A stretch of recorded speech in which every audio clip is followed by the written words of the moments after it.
त्यति बेला गीतको रेकर्डमा कसले गाएको भन्ने प्रमाण हुँदैन थियो, किन प्रिन्टिङ मिडियाको विकास भएको थिएन, त्यो कभर सभर बनाउने चलन थिएन। अनि कसले गाएको थाहा नहुने हुनाले गाइसकेर अन्त्यमा चाहिँ उनले माई नेम इज गौर जान भनेर उनले बोल्ने गरे। यहाँ त्यो किताबको नाम पनि त्यही छ, माई नेम इज गौर जान भन्ने छ।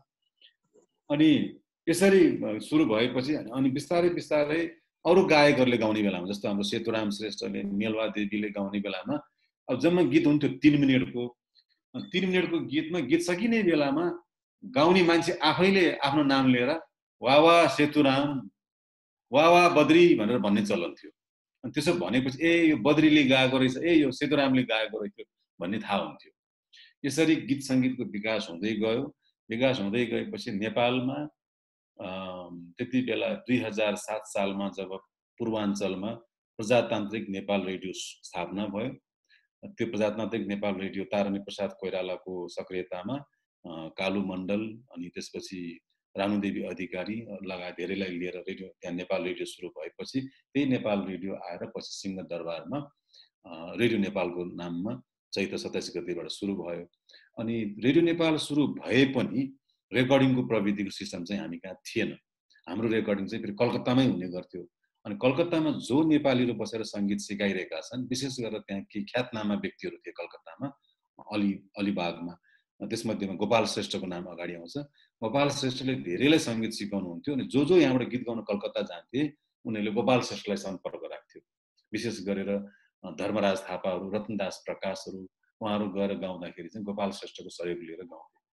तर गोपाल श्रेष्ठको भान्जी जो हुनुहुन्थ्यो उर्मिला कुमारी श्रेष्ठ भन्ने चाहिँ उहाँ चाहिँ नेपाली गीतमा आधुनिकता भित्र्याउने पहिलो गायिका मानिन्छ। उहाँले सन्ध्या तिम्रो रिमझिम तामा दुखै दुखले भरिएको छ भन्ने गीत चाहिँ गोपाल श्रेष्ठको सङ्गीत र नवीन बरदेवाको शब्दमा उहाँले गाउनु भएको हो। त्यो गीत नै पहिलो आधुनिक गीत मानिन्छ। हुन त मेलवा देवीको गीत पनि आधुनिक नै हो, तर अलिकति लोकलयमा आधारित थियो। अनि उर्मिला कुमारी श्रेष्ठभन्दा पहिले आएकोमा हाम्रो मित्र सेनको नाम आउँछ। मित्र सेनको चाहिँ अब मलाई खुत्रुकै पारी जेठान तिम्रो बहिनीले, अनि त्यसै गरिकन तानसेनको आठकुने दरबार भयो, वा नेपालले सहर घुमाउन लान्छु जस्ता गीतहरू मित्र सेनको लोकप्रिय थियो। मित्र सेन मात्र एउटा पहिलो गायक हो जसको गीत चाहिँ भारतको अल इन्डिया रेडियोबाट प्रसार भारतीबाट झाम्रे गीत भनेर बज्यो। उनीहरूले हिन्दुस्तानीहरूले झ्याउरे गीत भन्न नजानेर झाम्रे गीत भनेर बजाए, जसलाई पछि महाकवि देवकोटाले घाँसी गीत पनि नाम गरिदिनु भयो। र त्यही परम्परामा 16 अक्षरमा गीत लेख्ने परम्परा सुरु भयो। हातको मैला सुनको थैला के गर्नु धनले, सागर सिस्नु खाएको बेसा आनन्द, सबै गीतहरू हामीले त्यो बेलाको सुन्यौँ भने 16 अक्षरको गीतहरू हुन्थ्यो। जब रत्नदास प्रकाशको गीत झमझम पानी पर्यो असारको रात बारीबाट बज्न थाले मकैका पात रेकर्ड भयो, त्यसपछि गीत लेखनको नयाँ ट्रेन्ड सुरु भयो। रत्नदास प्रकाशले त्यो गीत लेख्ने गीतकार माधव घिमिरेलाई के भन्नुभयो, उहाँले ट्युसन नै लिनुभयो। गीत भनेको लामो हुँदैन, गीत भनेको 2 अन्तराको हुन्छ, एउटा मुखडाको हुन्छ, मुखडा 2 लाइन हुनुपर्छ, अन्तरा 4-4 लाइनको हुनुपर्छ भनेर हाम्रो रत्नदास प्रकाशले माधव घिमिरेलाई सिकाएपछि त्यहाँबाट फेरि हाम्रो पुरुषहरूको आधुनिक गीतको परम्परा सुरु भयो। रत्नदास प्रकाश जसको बारेमा धेरैलाई थाहा छ, उहाँ काँडाकालको दरबारमा नाटकमा हिरो भएर खेल्नुहुन्थ्यो र दरबारका नानीहरू मैयाहरू उहाँप्रति मरिहत्ते गर्थे र त्यहाँको महिलाहरू उहाँसँग आकर्षित भएको देखेर राणाहरूले उहाँलाई कोर्रा बर्साउनुहुन्थ्यो। तर उहाँलाई दरबारका सुसारीहरू नानीहरूले चाहिँ हिराको औँठी सुनको सिक्री दिन्छ भन्ने कथाहरू इतिहासहरू धेरै चर्चा भएको छ। रत्नदास प्रकाशको जब गीत सुरु भयो त्यसपछि अलिकति गायनमा अभिनय हरकतहरू हुनुपर्छ भन्ने कुराको प्रविधि सुरु भयो। अनि रेडियो नेपाल सुरु भएपछि रेडियो नेपालमा सुरुमा चाहिँ गीत गायो अनि गीत बज्यो, गीत बाहिर गयो, तर रेकर्ड हुँदैन थियो, रेकर्डको चलन थिएन। अनि रेकर्डिङको निम्ति पहल गर्दा गर्दा गर्दा 2018 सालको हाराहारीमा यहाँ त्रैलोक्य प्रताप राणाको दरबारै भन्नु पर्ला थियो, जहाँ अहिले राइडसन होटल छ त्यसको वरपर चेत भवन थियो, त्यहाँ रेकर्डिङ गर्ने प्रविधि सुरु भयो। त्यो रेकर्डिङ गर्ने प्रविधिमा चाहिँ के चाहिँ भयो भने यहाँ चाहिँ गीतको आवाज भर्ने र बाजा भर्ने र यो अलग अलग भरिएकोलाई कलकत्ता पठाएर त्यहाँबाट मिक्सिङ गर्ने परम्परा सुरु भयो। 2018 मा त्यसरी रेकर्डिङ भएको गीतमा चाहिँ नारायण गोपाल र तारा देवीको मैले गाएको गीतमा तिम्रो हँसिलो मुहार छ भयो, सुमन कुमार नेपालीको एउटा गीत भयो, बच्चु कैलाशको एउटा गीत भयो, पुष्प नेपाली र साथीहरूको एउटा गीत भयो। त्यसरी 8वटा गीत रेकर्ड गरे। त्यो गीतलाई कलकत्तामा मिक्स गर्न पठाएपछि अनि बल्ल बल्ल टेपको रेकर्डिङ सुरु भयो।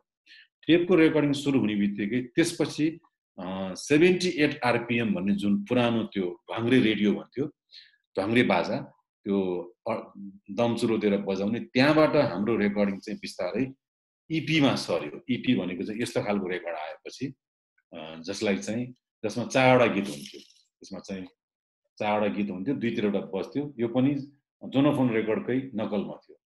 अनि यसमा यो रेकर्डिङ सुरु भएपछि यो पनि कस्तो भयो भने धनी मानीहरूले मात्र सुन्न पाउने, बाजा ठुलो हुने, अनि बोकेर लान कहिलेकाहीँ अब साउ महाजनहरू पहाड गएर बस्दा पहाडै लाने, अनि तराई जाँदा तराई लाने, अनि उनीहरूले सुन्दा मात्र उनका कर्मचारी मजदुरले सुन्न पाउने भयो। त्यो जनसुलभ भएन।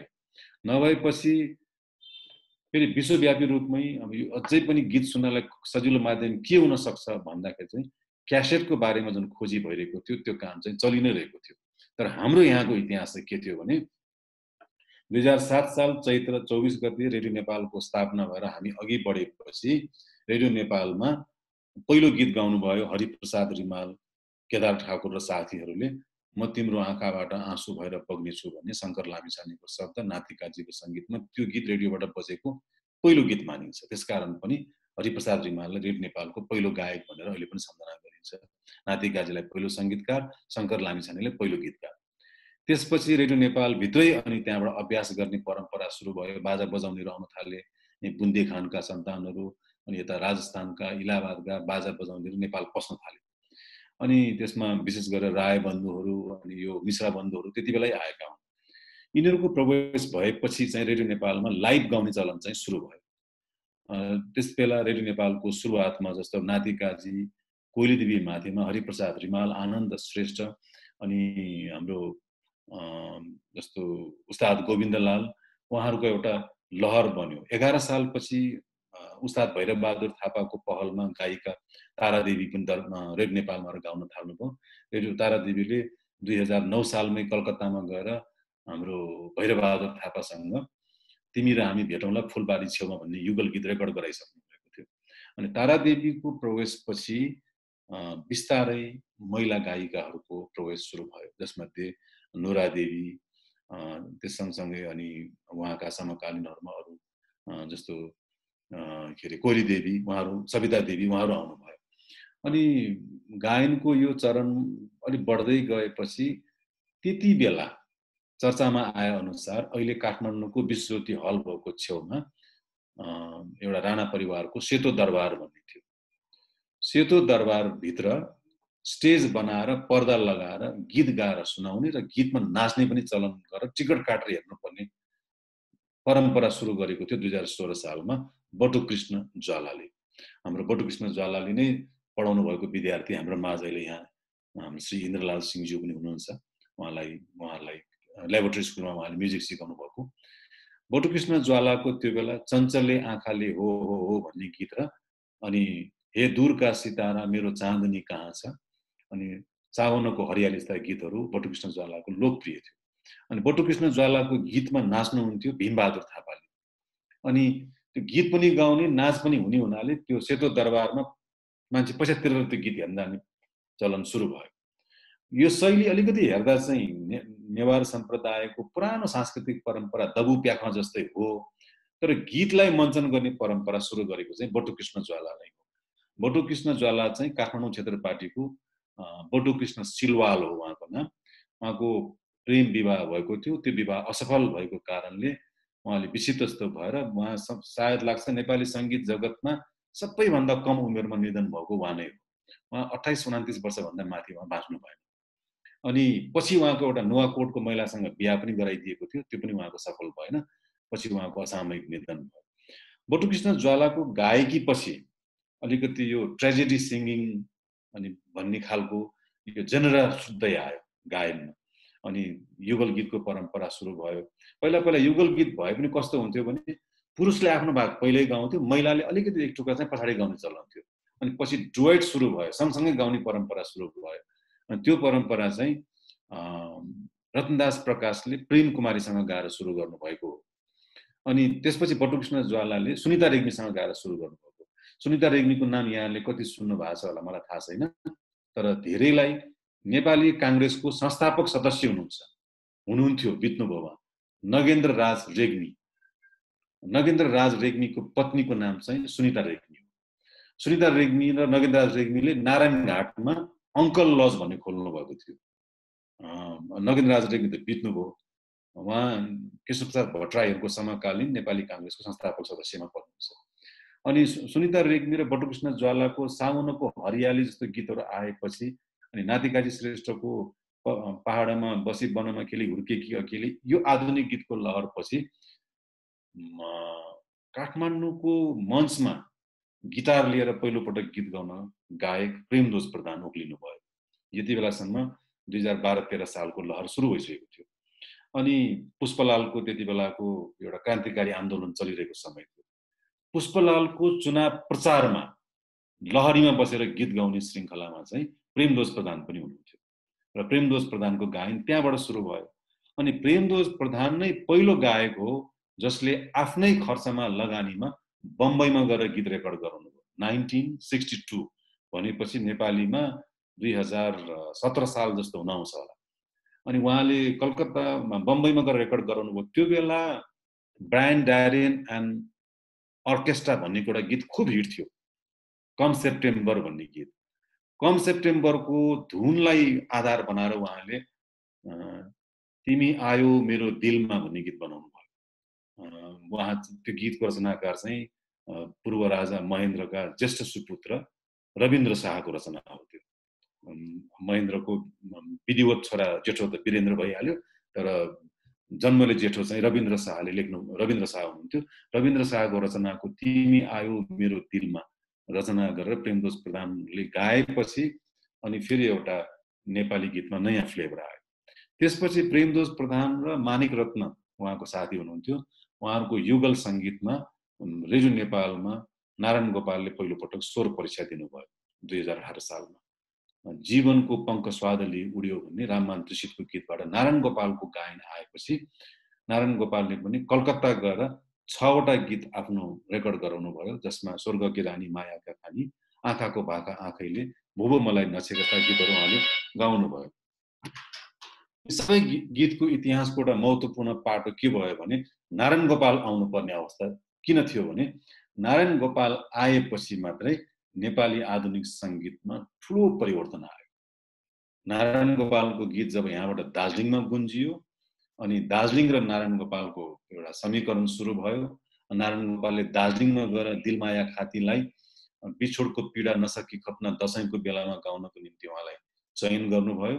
त्यसपछि 2021 साल सन् 1965 मा नारायण गोपाल र गोपाल योन्जनलाई ईश्वर बल्लभले मित लगाइदिनु भयो अनि मितेरी सङ्गीतको युग सुरु भयो।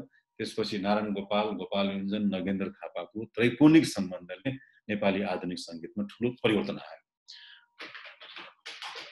नारायण गोपालको गायन आउनुभन्दा अगाडि नै बच्चु कैलाश, त्यसै गरी नातिकाजी शिवशङ्करको युग सुरु भइसकेको थियो। तर नारायण गोपालको गायनले के गर्यो भने विशेष गरेर मान्छेलाई, श्रोता दर्शकहरूलाई आफ्नो जीवन अनुभवको, प्रेम कथाको, वियोगान्त कुराहरूको गीतहरू जब गुन्जिन थालेपछि नेपाली आधुनिक सङ्गीतले नयाँ मोड ल्यायो। मैले यसलाई के भन्ने गरेको छु, नेपाली सङ्गीतको 2टा फेज मान्नुपर्छ, बिफोर नारायण गोपाल र आफ्टर नारायण गोपाल। र नारायण गोपालको गीत आएपछि गीतहरू पनि कुनै साहित्य हो र भन्नेहरूका लागि ठुलो चुनौती भयो। किनभने गीत भनेको कान्छी फकाउने, तरुणी फकाउने भन्ने मात्रै जुन एउटा मान्छेको धारणा थियो, नारायण गोपालको गीतले त्यो कुरा तोडिदियो। जब नारायण गोपालको बिर्सेर फेरि मलाई नहेर, यहाँको जीवन आँसुमा डुब्छ, तिम्रो जस्तो मुटु मेरो पनि, अनि अन्य गीतहरू जुन आए, सङ्गालो घुम्टोहरू, ती सबै गीतहरूको एउटा क्रमपछि नेपाल र दार्जिलिङको म्युजिकमा जुन एउटा समीकरण आयो। हुन त नेपाली म्युजिकको सुरुवातमा धर्मशालाको भाग्सुको पनि ठुलो योगदान छ, जहाँबाट मित्रसेन आउनुभयो, त्यहाँको तोतारानीबाट। त्यसपछि आसामको पनि योगदान छ।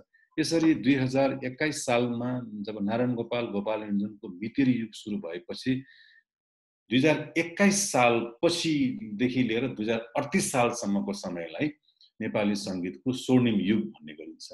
यति बेला प्रशस्त गीतहरू लेखिए, प्रशस्त गीतहरू रेकर्ड भए।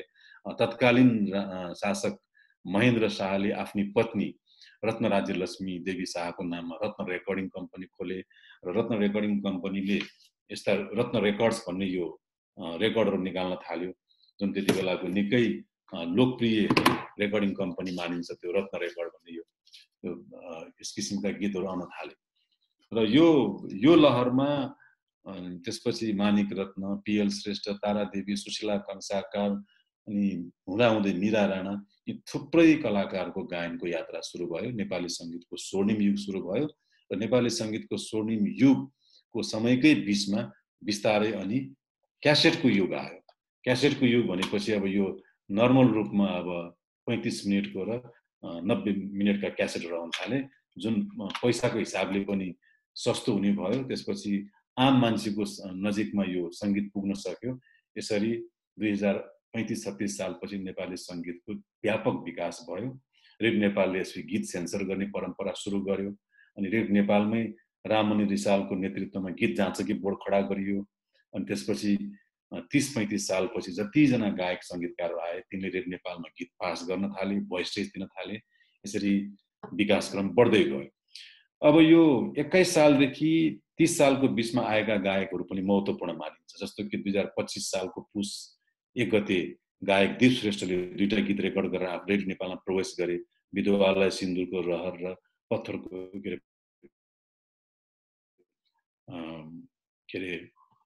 पत्थरको देवता होइन, उहाँको त्यो गीत आयो। त्यही 25 सालमा रुबी जोशीको गीत पनि आयो।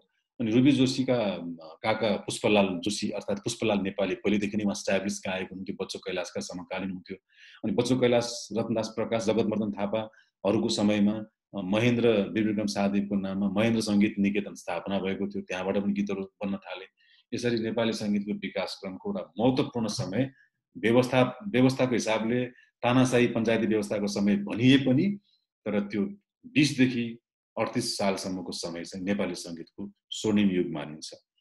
रेडियो नेपाल एउटा मात्रै प्रसारण माध्यम थियो। रेडियो नेपालबाट जति गीत बज्थ्यो मान्छेले सुन्थे, घण्टा पार्थे, किताबमा लेख्थे, फरमाइस गर्थे, गीत सुन्ने श्रोताहरू पनि बढ्दै गयो। र 2038 सालपछि जब फेरि स्टेजको कन्सर्टहरू आउन थाले अनि भारतीय विद्या भवनले नेपाली गायक गायिकालाई स्कलरसिप दिन थाल्यो, बम्बईमा सङ्गीत सिक्न जान थाले। जस्तो अब त्यति बेला पहिलो ब्याचमा हाम्रो बिना गुरुङहरू, त्यसपछि मुरलीधर निजार, त्यसपछि उदित नारायण झा थुप्रै जान थाले। त्यसभन्दा अगाडि बरोडामा सर्वजय महाराजको नाममा युनिभर्सिटीमा जाने चलन थियो।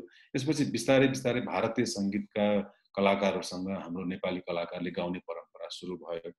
अनि पञ्चायती व्यवस्थामा अलिकति सहजीकरण वा सरलीकरण भएपछि, सुधारित पञ्चायत व्यवस्था आइसकेपछि केही विदेशी गायक गायिकालाई नेपाल बोलाएर गाउन लगाउने चलन सुरु भयो। विशेष गरेर त्यो बेला नेपाल प्रज्ञा प्रतिष्ठानमा सभागृहमा। त्यसमध्येमा भारतका प्रसिद्ध गजल गायकहरू आउन थाले, पङ्कज उदास, अनुप जलोटा, जगदीश सिंह, चित्रा सिंह। त्यसपछि पाकिस्तानका गायकहरू आए, गुलाम अली, अनि विश्व प्रसिद्ध गजल गायक मेहदी हसन आउनुभयो। त्यसपछि नेपालमा अलिकति गाउने शैलीहरू फरक भयो। आधुनिक गीतमा पनि गजलहरू भित्रियो, बाजाहरूको शैलीमा अलिकति हिन्दुस्तानीकरणबाट बाहिर गएर फेरि अलिकति उर्दूकरण भनौँ पाकिस्तानीकरण पनि भयो। त्यसपछि अलिकति युवा पुस्ताले फेरि नयाँ लहर भनेर इन्फर्मल म्युजिकको सुरुवात गरे, जसमध्येमा अब पप सङ्गीतको सुरु भयो। त्यसको पहिलो श्रेय जान्छ हाम्रो गायक ओम विक्रम विष्टलाई। उहाँले एउटा नयाँ ट्रेन्डको गीत ल्याउनु भयो। हुन त कुमार बस्नेतले पनि पहिला एक किसिमको ट्विस्ट सङ भनेर दिउँला यो जोबन तिमीलाई दिउँला, रिमझिम रिमझिम पानी पर्ला जस्तो गीत गाइसक्नु भएको थियो, सुन्दरलाल न्यासौँको शब्दमा, आफ्नो सङ्गीत र बपी पन्तको सङ्गीतमा। यसरी नेपाली आधुनिक सङ्गीतलाई फरक फरक चेहरा दिने, मोहरा दिने कोसिसमा 39 सालपछि झन् व्यापक विकास भयो। अनि काठमाडौँकै लोकल हाम्रो शैलेन्द्र श्रेष्ठजीहरूको के अरे पाकेज ब्यान्ड स्थापना भयो। त्यसपछि साङ्गीतिक समूह आउन थाल्यो। उता दार्जिलिङबाट हिलियन्स भन्ने आयो, पिटर जे कार्थक, मार्क लेप्चाहरूको, फुर्बा जिरिङ गुरुङहरूको। त्यसपछि साङ्गीतिक ब्यान्डहरू सुरु भयो यहाँ पनि। त्यसपछि सुवर्ण लिम्बूहरू, देव राणाहरू, उहाँहरूको ब्यान्ड पनि सुरु भयो। यसरी अनि ठुल्ठुलो होटलहरूमा गजल रेस्टुरेन्टहरू सुरु भयो, ब्यान्डहरूले गाउन थाले, सङ्गीतको यसरी विकास हुँदै गयो। तर आर्थिक रूपले अझै पनि हाम्रो कलाकारहरू सक्षम चाहिँ थिएनन्, गाह्रो नै अवस्था थियो। एक सेकेन्ड है, म बत्ती बालिहाल्छु।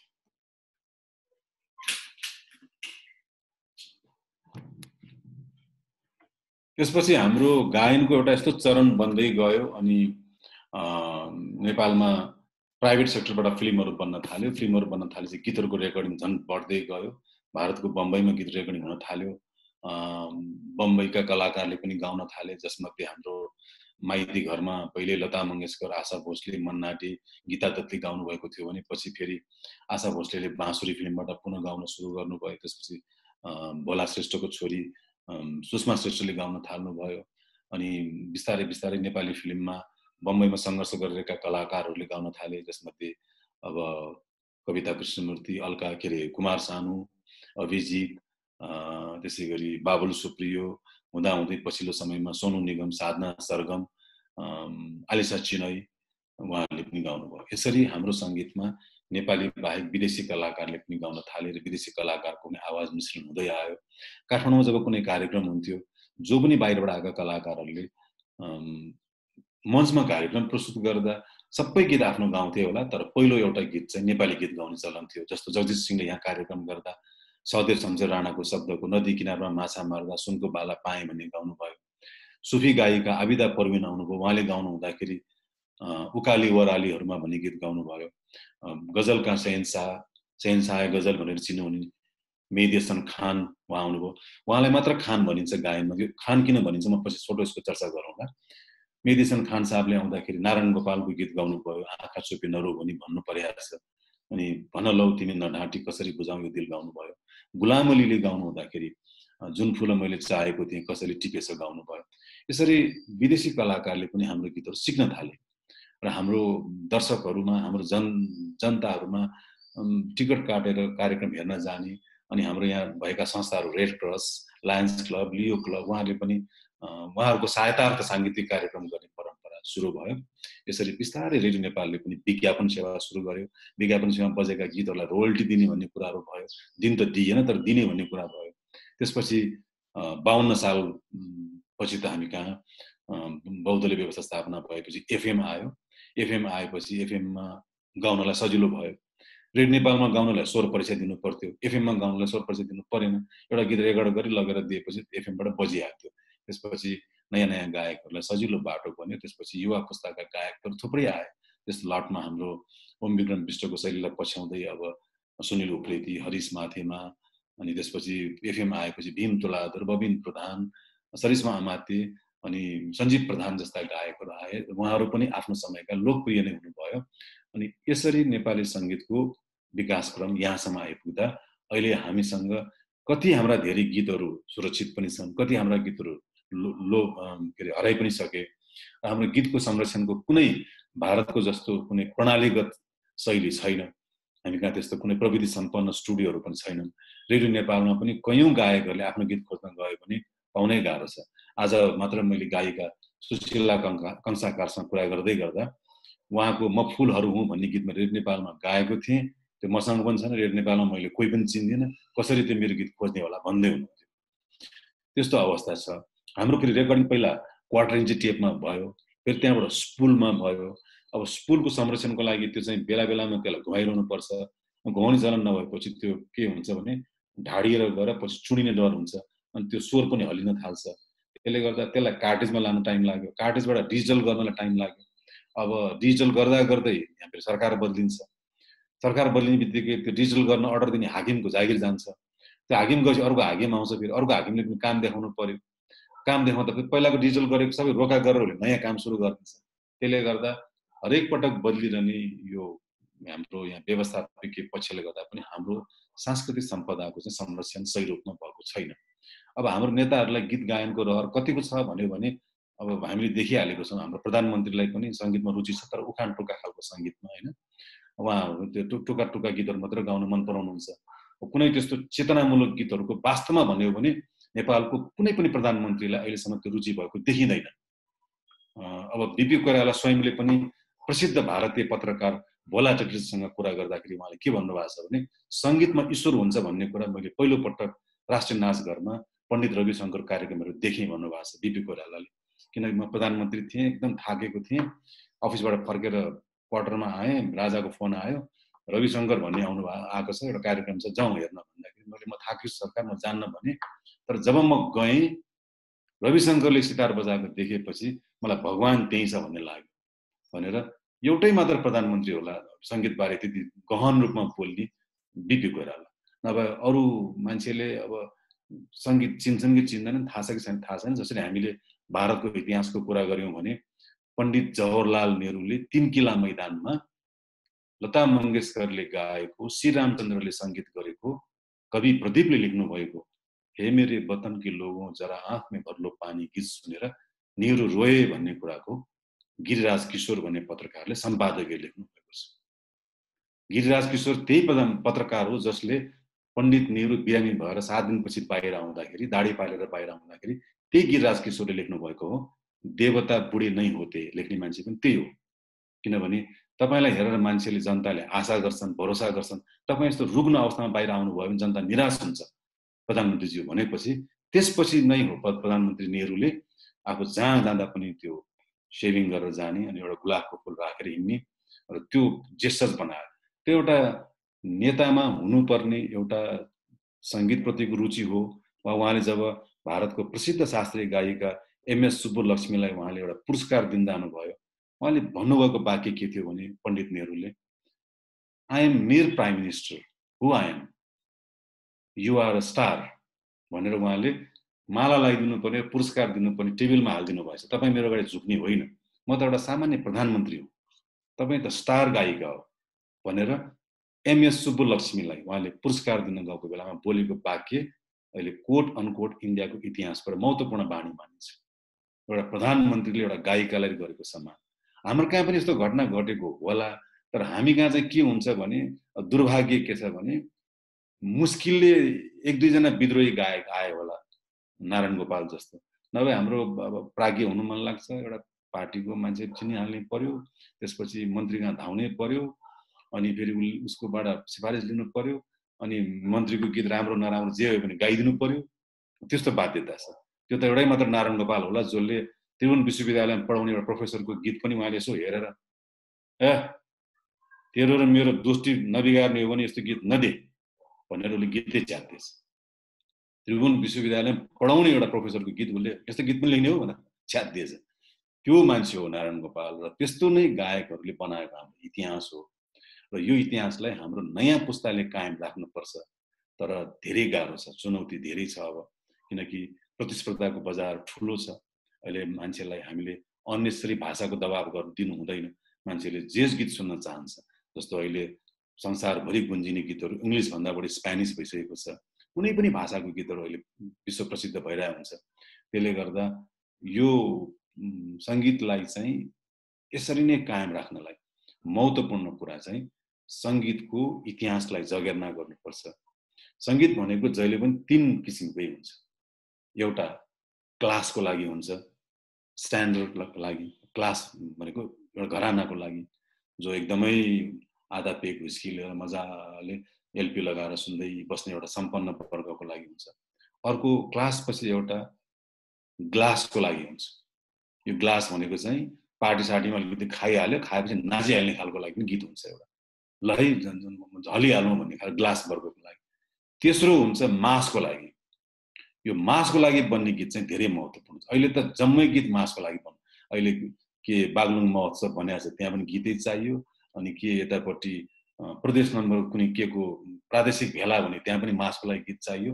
अनि त्यसले गर्दा यो 3 क्लास, मास र ग्लासको लागि 3 वर्गको गीतहरू चाहिँ हामीसँग उपलब्ध हुनु जरुरी छ। र सङ्गीत राम्रो र नराम्रो छुट्याउन केही गाह्रो छैन। पण्डित रविशङ्करले के भन्नुभएको छ भने राम्रो सङ्गीतले पहिला टाउकोलाई नै चलाउँछ, हलाइदिन्छ, टाउकोलाई एकदमै चलायमान बनाउँछ। नराम्रो सङ्गीतले पहिला खुट्टालाई हलाइदिन्छ जहाँबाट खुट्टा जुन ठाउँबाट जे चिज चल्यो त्यो सङ्गीत त्यो गीत त्यही लेभलको हो भनेर भन्नुभएको छ उहाँले। खुट्टा हल्लियो भने त्यो गीत तल्लो लेभलको हो, टाउको हल्लियो भने त्यो गीत माथिल्लो लेभलको हो, र जब तिम्रो हृदय हल्लिन्छ त्यो गीत चाहिँ जीवनभरिको लागि हो भन्नुभएको छ उहाँले। र यो अहिलेको पुस्ताले मनन गर्नुपर्ने कुरा हो। र यति भन्दै म आफ्नो विचारलाई अन्त्य गर्ने बेलामा मैले अघि भनेको थिएँ खान साहब किन भनिन्छ भन्ने कुरामा मेहदी हसनको कुरालाई म फेरि यहाँ दोहोऱ्याउन चाहन्छु। यो गीत गाइरहनेहरूले एउटा पदवी पाउँछन् उस्ताद भन्ने, अर्को पदवी पाउँछ मास्टर भन्ने। जस्तो हाम्रो यहाँ मास्टर मित्र सिंह, भारतमा पनि मास्टर विनायक जो प्रसिद्ध नायिका नन्दाको बुवा हुनुहुन्थ्यो। नन्दा भन्ने यहाँले नाम सुन्नुभयो होला। नन्दा र धर्मेन्द्रको फिल्म नेपालमा पहिला ब्यान थियो। नन्दाको बुवालाई पहिला मास्टर विनायक भनिन्थ्यो।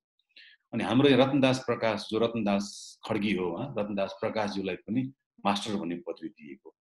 उस्ताद भनेको चाहिँ केही न केही सङ्गीतमा विद्यावारिधि गरेको, के अरे अलिकति क्लासिकल सिकेको, अलिकति रागहरू सिकेको, त्यसलाई उस्ताद भन्ने चलन। तर खान साहब चाहिँ कस्तो हो भने कमसे कम एउटा मान्छेले 120 वर्षसम्म निरन्तर गीत गाएको हुनुपर्छ। त्यो कसैको पनि सम्भव हुँदैन।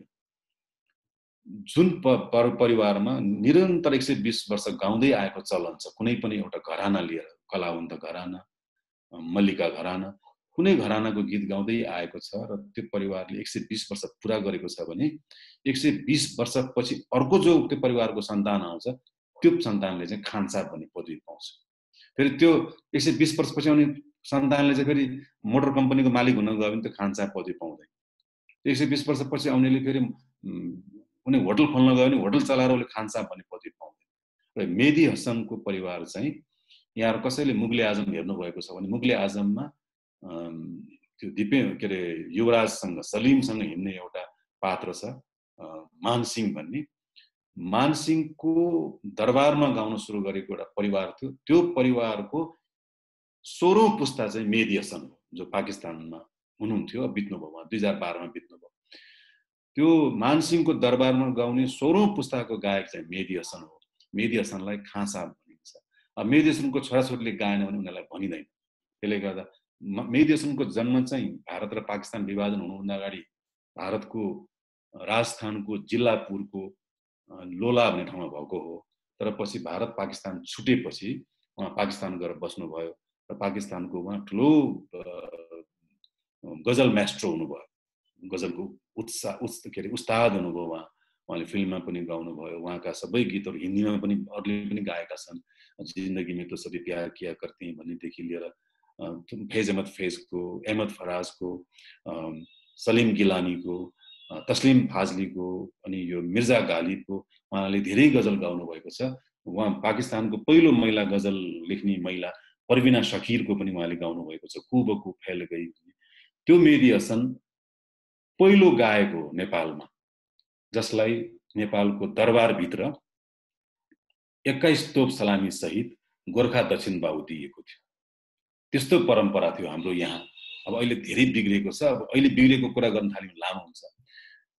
म फेरि त्यो धेरै कुरा गर्न थाले चाहिँ पहिलाको शाही भक्त हो कि क्या हो, राजा खुब मान्दो रहेछ क्या अहिले भन्ने देखिएला। जिन्दगीमा राजा त मैले कोही पनि भेटेको छैन अहिलेसम्म। तर वीरेन्द्रको शासनकालमा एउटा मात्र विदेशी कलाकार जसलाई सम्मान गरियो धनुषा बैठकमा बोलाएर, त्यो चाहिँ मेहदी हसन हो, जसलाई चाहिँ गोर्खा दक्षिण बाहु दिएको थियो। उनलाई गोर्खा दक्षिण बाहु दिएको कारण कयौं वर्षसम्म त्यो बम्बईमा गीत गाउन बसेको उदित नारायण झाले मनोकामना भन्ने पत्रिकामा अन्तर्वार्ता पनि दियो। त्यो नेपालको दरबारले मलाई चिनेन, पाकिस्तानको मुसलमानलाई चाहिँ चिन्यो भनेर उसले आक्रोश पनि व्यक्त गर्यो।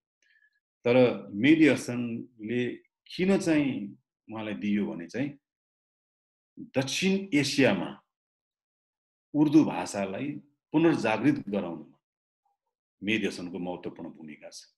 उर्दू भनेको फेरि मैले योभन्दा पहिला पनि भनेको छु, उर्दू भनेको कुनै भाषा होइन। उर्दू भनेको यहाँहरुको जानकारीको लागि एउटा 4वटा भाषाको मिश्रण हो। त्यो उर्दू भनेको क्याराभान, जस्तो पुलिस आर्मीहरुको उर्दू जारी गरिएको छ भने भेला हुन्छन् त्यहाँ, हैन? उर्दू भनेको पनि भेला हुने हो। त्यहाँ 4वटा भाषा भेला भएको छ। एउटा चाहिँ ब्रज भाषा, एउटा तुर्किस जुन अहिले पनि बोलिन्छ, अनि अर्को चाहिँ फारसी, हामी पनि बोल्छौं अदालतमा, बयान, हाजिर, अनि के अरे तहसील जस्तो तपसील जस्ता शब्द सबै यो फारसी शब्द हो। अनि हाम्रो दरबारमा पनि बोलिन्छ दर्शन, वैबक्ष्योस, आइबक्ष्योस, यो सबै चसन्दित गवा, यो सबै फारसी हो।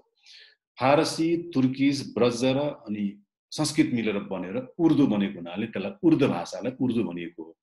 उर्दूलाई समरकन्दबाट विशेष गरेर विकसित गरिएको, पछि आएर हिन्दुस्तानले त्यसलाई महत्त्वपूर्ण बनायो र 18औं शताब्दीको प्रसिद्ध शायर गजलकार मिर्जा गालिब, जसको पुरा नाम असदुल्ला खाँ गालिब हो, उहाँले त्यसलाई झन् लोकप्रिय बनाउनु भयो र भाषामा सुधार चाहिन्छ भन्ने कुरा पनि त्यही देखियो। किनकि उर्दूमा पहिला माया गर्नुलाई महाबत भन्ने चलन थियो, तर गाउँले मान्छेहरूलाई गाह्रो भएर गएपछि महाबतलाई उनीहरूले पछि मोहब्बत भन्न थाल्यो। अनि गायकीको हिसाबले जे सजिलो त्यसरी गाउन थाल्यो। जस्तो पहिला उनीहरूले मान्छेलाई पनि एउटै शब्द, भगवानलाई पनि एउटा शब्द प्रयोग गर्थे, पछि उनीहरूले फरक ल्याए, जस्तो कि इन्सान र आदमी भन्ने शब्द ल्याए, डिफ्रेन्सिएसहरू ल्याए। यसले गर्दा भाषाको धेरै सुधारको जरुरत छ। हाम्रोमा पनि महाकवि लक्ष्मीप्रसाद देवकोटाले मानिस ठुलो दिलले हुन्छ भनेर दिल भन्ने शब्द उर्दूबाटै ल्याउनु भयो। पछि हाम्रो दिल भन्ने त फर्काउनु पर्ला जस्तो यो त उर्दू शब्द हो भनेपछि हाम्रो ईश्वर बरालजीले अब यो दिल फर्काएर दिल दुखाउने काम नगरौँ, यो दिल हाम्रै बनाइदिउँ भनेर उहाँले भन्नुभयो। अब दिल अहिले हाम्रै भयो। हाम्रो त कयौं मान्छेको नाम पहाडतिर दिलबहादुरै हुन्छ, अब जङ्गबहादुरै हुन्छ। जङ्ग भनेको पनि उर्दू नै हो, जङ्ग भनेको लडाइँ हो, होइन? यति नै भन्दै यो संक्षिप्त, रोचक वा प्रश्नमूलक वार्तालाई यही सकाएँ। अब तपाईहरुको केही प्रश्न छन् भने हामी 15-20 मिनट कुराकानी गरौँ। ध्रुवजी? हस्, अब हाम्रो साथीहरुको केही चाहिँ प्रश्नहरु प्रकाशजीलाई चाहिँ छ भने धेरै सारपूर्ण हामीलाई चाहिँ संगीतको बारेमा यत्रो विशद नेपाली संगीतको पुरानो सुरुदेखि अहिलेसम्मको चाहिँ बताइदिनु भयो। धेरै लाभान्वित पनि भयो होला हामीहरु चाहिँ भएका छौं। अब हाम्रा चाहिँ साथीहरुलाई केही प्रश्न छ भने राखौं। कोही हुनुहुन्छ? च्याट बक्स हेरौं।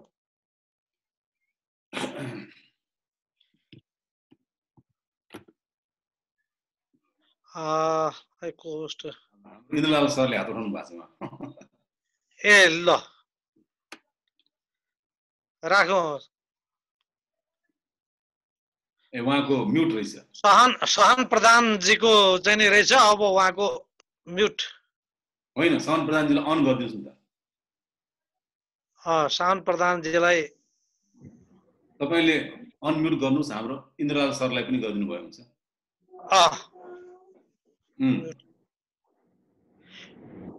अनम्युट गरौँ। सहनजीलाई भएन?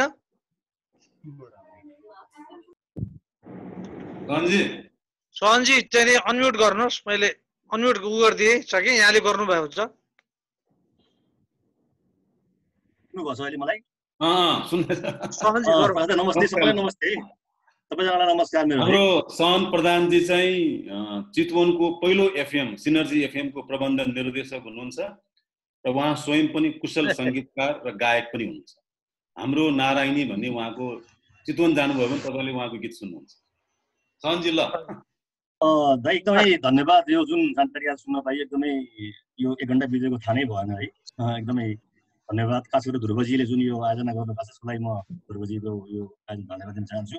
र म पेशा के गर्छु भने यस्तो कार्यक्रम चाहिँ अब प्रकाश दाइको यो यस्तो विषयमा त कतिसम्म कुराहरू होइन। त्यसकारणले यो कार्यक्रम चाहिँ अब नियमित रूपमा कसरी त्यसलाई गर्न सकिन्छ त्यसलाई चाहिँ एउटा नियमितताको म अपेक्षापन गर्दछु।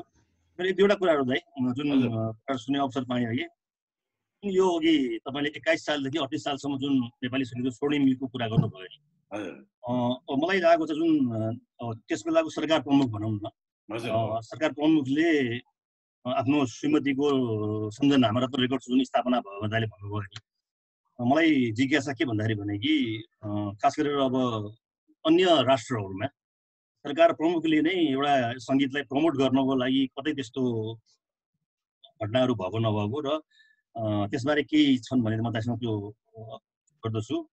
र यसो हेर्दाखेरि त भनौँ न जुन अहिले दाइले भन्नुभयो कि अहिलेका प्रशासकहरू सरकार प्रमुखहरूले सङ्गीतलाई जुन के भन्छ टुक्रे सङ्गीतको रूपमा लिएका छन् भन्ने हिसाबले त हामीले त महेन्द्र सरकारलाई त भनौँ न एउटा अहिलेको यो नेपाली सङ्गीतको जुन एउटा अवस्था छ त्यो त ठुलो योगदान त उहाँको तर्फबाट नै भएको हामी मान्न सक्ने स्थिति देखियो नि त है।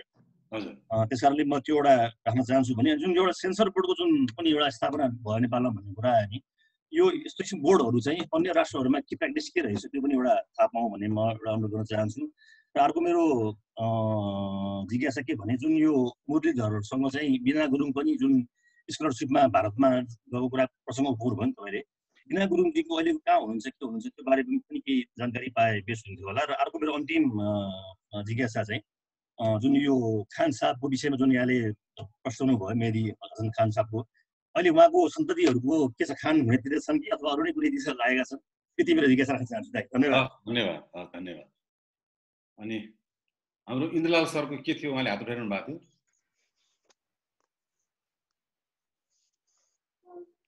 हजुर उहाँलाई पनि म सहनजीको जवाब दिँदै जान्छु नि त होइन। अनम्युट गर्नुस् न। रमेशानन्द वैद्यज्यूले पनि आफ्नो कुरा राखौँ। रमेशानन्द वैद्यज्यू अनम्युट गरौँ। हजुर नमस्कार प्रकाशजी र सम्पूर्ण श्रोता। नमस्कार। नातिनीसँग बसेर सुन्दैछु, हेर्दैछु। स्वर भाषिएको छ र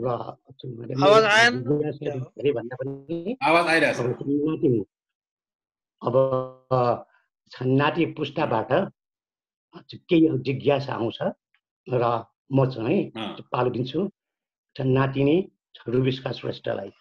नमस्ते सबैजनालाई। उहाँको नातिनी ठुलो छोरीको छोरी रुबिस्का श्रेष्ठ। नमस्ते प्रकाश दादालाई पनि। मेरो जिज्ञासा पहिल्यैदेखि एउटा प्रश्न मनमा के खेलिरहेको थियो भन्दाखेरि नारायण गोपाल जस्तो हाम्रो अब सिङ्गर चाहिँ नेपालमा किन चाहिँ आउन सकेको छैन? त्यो अब हामी गुगल गऱ्यौँ, त्यो फेसबुकमा हेऱ्यौँ भने कि युट्युबमा खोज्यो भन्दाखेरि नेपालको सबभन्दा चर्चित गायक को भन्दाखेरि नारायण गोपाल नै आउँछ। त्यस्तै हाम्रो यो जेनेरेसनमा चाहिँ किन चाहिँ हुन सकेको छैन? त्यस्तो हुनलाई के कला के कमी छ भन्ने जिज्ञासा चाहिँ थियो। हस् धन्यवाद। धन्यवाद। ध्रुवजी म अघिको प्रश्नको बारेमा है सहनजीले सोध्नु भएको एउटा गम्भीर प्रश्न चाहिँ जुन उहाँले सोध्नु भयो, हाम्रो अहिलेको सरकारमा त्यो चेतना छ कि छैन भन्ने कुरा चाहिँ बडा गम्भीर छ। अहिले जस्तो अर्थमन्त्रीले पुस्तकमा जुन कर लगाउनु भएको छ, अहिले काठमाडौँमा नयाँ पुस्तकहरू कुनै पढ्न पाइएको छैन, आएको छैन। अब यसको धेरै नीति होला, त्यसको धेरै व्याख्या होला। कुनै समय हामी कहाँ भारतबाट वा अन्य मुलुकबाट क्यासेट सिडीहरू सजिलो आउँथ्यो र हामीले त्यसको लाभान्वित भएर सुन्न पाउँथ्यौँ। अहिले नरेन्द्र मोदीको दोस्रो भ्रमणपछि भारतबाट आउने धेरै चिजहरू थाहा नपाइकन कन्ट्रोल भएको छ। यो सायद सरकारका मान्छेलाई पनि थाहा छैन होला, किन भारतीय पत्रिकामा हामीलाई इन्डिया टुडे बाहेक अरू पढ्न दिएको छैन भारतले। अहिले तपाईँले काठमाडौँको बजारमा फ्यासन सम्बन्धी अङ्ग्रेजी पत्रिकाहरू पाउनुहुन्न, सङ्गीत सम्बन्धी पाउनुहुन्न, रोलिङ स्टोन जस्तो पत्रिका आउनु छोड्यो, फिल्मफेयर जस्तो फिल्मको पत्रिका आउनु छोड्यो। हामीलाई भारतले थाहा नपाउने गरी स्लो पोइजन दिइरहे जस्तो लाग्छ कि मलाई। इन्डिया टुडे मात्र आउँछ, तपाईँ जहाँ पनि हेर्नुभयो भने त्यस्तो छ अवस्था। त्यसले गर्दा सरकार यस्तो कुरामा गम्भीर हुनु चाहिँ जरुरी छ। अब छन त यहाँका ठुल्ठुला मलहरूमा, कफी सपहरूमा अमेरिकाको एफएमहरू डाइरेक्ट बजाउँछन्। त्यो गीत हाम्रो पुस्ता यहाँकोले सुन्न पाउँछ, तर हाम्रो गीत भारतकोले सुन्न पाउँदैन। हाम्रो यहाँबाट काकर भिटाबाट कटेर सिलगढीबाट पारी हाम्रो पत्रिका पनि जाँदैन, सेन्सर हुन्छ त्यहाँ होइन। त्यसले गर्दा हरेक भेलामा कुरा हुन्छ हाम्रो, त्यो कोशी तटबन्धको पनि कुरा हुन्छ, सिमसारको पनि कुरा हुन्छ, पानी कडाइको पनि कुरा हुन्छ, पानी बाँडफाँडको पनि कुरा हुन्छ, तर हाम्रो कल्चर एक्सचेन्जको कुरा आउने बेलामा हामी ठ्याक्कै हराउँछौँ। मलाई एउटा कुरा गजब के लाग्छ भने त्यो एउटै मात्र मान्छेले यो कुरा उठायो, नारायण गोपालले। जब सार्क राष्ट्र गठन भयो, नारायण गोपालले के भन्नुभएको थियो भने एउटा अन्तर्वार्तामा एउटा साप्ताहिक पत्रिकालाई, सार्क राष्ट्र गठन भएपछि सम्पूर्ण राष्ट्रको एउटा सार्क धुन बनाउनु पर्छ भन्नुभएको थियो। त्यो कुरा अहिलेसम्म कुनै नेताले उठाउन सकेको छैन। जबकि यो मोदीले एकपटक कुरा उहाँले मोदी महोदयले उठाउनु भयो, यो सार्क कन्ट्रीभित्र चाहिँ टेलिफोनको कर के अरे निम्न शुल्कमा कुराकानी गर्न पाउनुपर्छ भनेर कुरा उठाउनु भयो। यो सबै कुराहरू चाहिँ कस्तो भने कल्चरल एक्सचेन्ज पनि हुनु पर्दो रहेछ। किनभने एकपल्ट हेरौँ न त, हाम्रो बक्सर र हाम्रो कुस्तीबाज र उनीहरूको कुस्तीबाज खेल्दा बराबर हुने, हाम्रो फुटबल र उनीहरूको फुटबल बराबर हुने, हाम्रो म्युजिक र उनीहरूको म्युजिक बराबर होला नि त। त्यो एक्सचेन्ज हुनुपर्छ जस्तो लाग्छ एउटा कुरा। अनि अर्को एउटा महत्त्वपूर्ण कुरा मैले के देखेको भने, जस्तो सहनजीले अघि जुन प्रश्न गर्नुभयो सेन्सरसिपको कुरा आयो नि, छ कि छैन भनेर। अहिले व्यापक रूपमा अहिले झगडा परिरहेको कुरो नै सेन्सरसिपले नै हो। अब टेलिभिजनमा एउटा प्रोग्राम चलाउनेले एउटा कुरा बोलिदिन्छ नायिकाको बारेमा, त्यो कुरामा नायिका र त्यो चलचित्र उद्योगको झगडा परिरहेछ होइन। अब कसैको व्यक्तिगत दुर्गुणमाथि आक्षेप लगाउन पाइन्छ कि पाइँदैन होइन, यस्तो कुराहरू कमसेकम त्यस्तो कुराको सम्म धर्म निर्वाह गर्नुपर्छ, हुनुपर्ने हो। गीतहरूमा भनौँ न, कतिजनालाई थाहा छ कि छैन, एकपटक प्रसिद्ध साहित्यकार पारिजातले रेप नेपालमा गएर एउटा गीत ब्यान गर्न लगाउनु भएको छ, साइली र माइली पहिला गएछन्।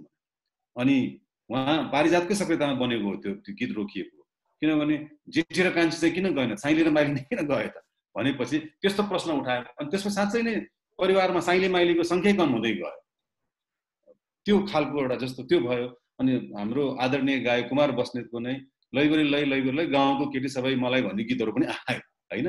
त्यसले गर्दा यो केही समय जस्तो सेन्सर नभएका कारणले यस्ता गीतहरूले अनाहक रूपमा समाजमा विद्वेष फैलाउने कुराहरू आउँछ। जस्तो हाम्रो दिवंगत गायक खेमराज गुरुङको एउटा गीत बन्यो वारी जमुना पारी जमुना, त्यसमा गीत रिलिज भइसकेर हिट भइसकेर उहाँले एउटा अन्तरा झिक्नु पर्यो। त्यो एउटा अन्तरामा एउटा जाति विशेषलाई उहाँले अलिकति व्यङ्ग्य गरिएको थियो। खेमराजजीले अत्यन्त आदरपूर्वक त्यो पङ्क्ति झिकेर त्यो गीत पछि फेरि रेकर्ड गराउनु भयो, एकादशीमा भन्ने जुन उहाँको गीत थियो त्यो गीतमा। त्यसले गर्दा सेन्सरसिप भनेको चाहिँ हाजिमुनि होइन, त्यो हुनु चाहिँ पर्छ। अमेरिकामा पनि सेन्सरसिप छैन, त्यहाँ पनि एम्पा भन्ने छ, अमेरिकन मोसन पिक्चर एसोसिएसन छ, तर त्यहाँ फिल्म बनाउने मान्छेले जे धर्मको हो उसले त्यो धर्मलाई आफ्नो भित्र आत्मसात गरेर रेस्पेक्ट गरेर नै त्यो फिल्म बनाउँछ। जस्तो दुईटा अभिनेता हुनुहुन्छ हलिउडमा, अल प्याचिनो र रबर्ट डिनिरो, उहाँहरूले बोल्ने संवादहरू कहिलेकाहीँ सेन्सर गर्नै गाह्रो हुन्छ। अनि त्यहाँ उहाँहरूको डायलग आएपछि त्यो सिनेमा हलले नै त्यो डायलगलाई म्युट गरिदिन्छ, त्यस्तो चलन छ। त्यसले गर्दा मलाई लाग्छ सहनजीले उठाउनु भएको कुरा अलिकति त्यो कुराले सिनेमालाई महत्त्वपूर्ण चाहिँ बनाउँछ। तर अब सेन्सर भएर पनि कहिलेकाहीँ हाम्रो कुराहरू बाहिर गइरहेको हुन्छ। जस्तो कि नेपालमा कयौँ पटक जस्तो अक्षय कुमारको चाँदनी चोक टु चाइना भन्ने फिल्म ब्यान गर्नु पर्यो। त्यसै गरिकन यहाँ एउटा फिल्म आयो जसमा चाहिँ नेपाललाई गाली गरिएको थियो, त्यो फिल्म ब्यान गरियो। एकपटक क्रान्तिवीर भन्ने फिल्ममा एउटा संवाद थियो, हमारे पडोस की मुलुक सुई नहीं बना सकता, पाकिस्तानको बम भेज्दा है भन्ने संवादले गर्दा त्यो फिल्म ब्यान, त्यो पनि सेन्सरकै लापरवाहीले गर्दा भयो। त्यसले गर्दा सेन्सर भनेको एउटा आत्मअनुशासन हो, त्यो चाहिँ हुनु जरुरी छ। अर्को दोस्रो कुरा सहनजीले उठाउनु भएको चाहिँ नेपालमा जसरी राष्ट्र प्रमुखले आफ्नो लगानीमा त्यस्तो कम्पनीहरू खोल्यो, बाहिर छ कि छैन भन्ने कुरामा चाहिँ बाहिर पनि छ। स्विडेनमा त नोबेल प्राइज नै अब शासकहरूले नै आफ्नो लगानीमा खोलेका छन्। जब त्यो गीतकार सङ्गीतकार बब डायलनलाई नोबेल पुरस्कार घोषणा गरियो, उहाँले त्यसलाई एक्सेप्टेन्स दिनु भएन, नदिएपछि स्विडेनको राजाले नै उहाँलाई व्यक्तिगत रूपमा पत्र लेखेर तपाईँ त हामी कहाँ धेरै पटक आउनु पनि भएको छ, आइदिनु होला भनेर उहाँलाई आग्रह पनि गरेको थियो।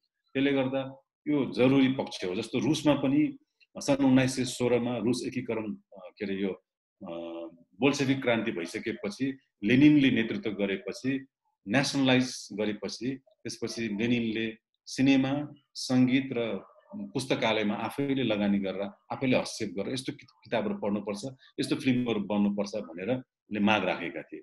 सहनजीको लगभग प्रश्नको जवाफ मैले दिएँ, कति उत्तर सही भयो कति गलत हो अझै छलफल गरौँला।